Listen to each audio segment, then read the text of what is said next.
মতন চালাক আমরা পেরেছি। যাই হোক বতকটা একটু জবাই করে দেন, আপনার দেবর খাবে বলছিল, তো রান্ধে দিব আজকে। ওরে মা ভাবি খুবই যে শক্ত, পাচ্ছি না যে। না তাহলে তোর হাত কে করে দিবি?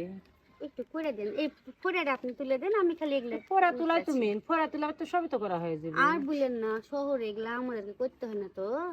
মনে করেন সারাদিন অফিসে থাকি, এগুলা কিনা লাগলে মনে করেন যে কিনে আপনার দেবর পরিষ্কার করে নিয়ে আসে।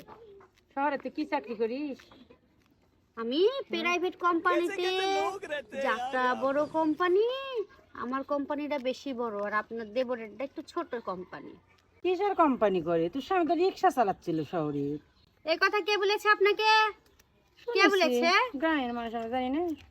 আগে একটা রিক্সার গ্যারেজে ম্যানেজার হিসেবে ছিল, রিক্সা চালাতো। রিক্সা চালাবা যাতে বাসা বেদ কাজ করা দেখে তো পছন্দ করে বিয়ে করেছে। এগুলা কথা কে বলেছে বলেন তো? তার বলা লাগবে, আমরা গ্রামের মানুষ আমরা জানি না। গ্রামে এর লাগে আমি থাকি না তো, এই যে মানুষকে লিয়ে কুটনামি করে বেড়ায় না, এর লাগে আমি থাকি না। গ্রামের মানুষ দুনিয়ার খারাপ, একজনের কথা আরেকজনকে লাগিয়ে বেড়ায়, কে কি করলো, কার বউ চলে গেল, এগুলো নিয়েই পড়ে থাকে। আমি কেন মানুষের বাড়ি কাজ করবো?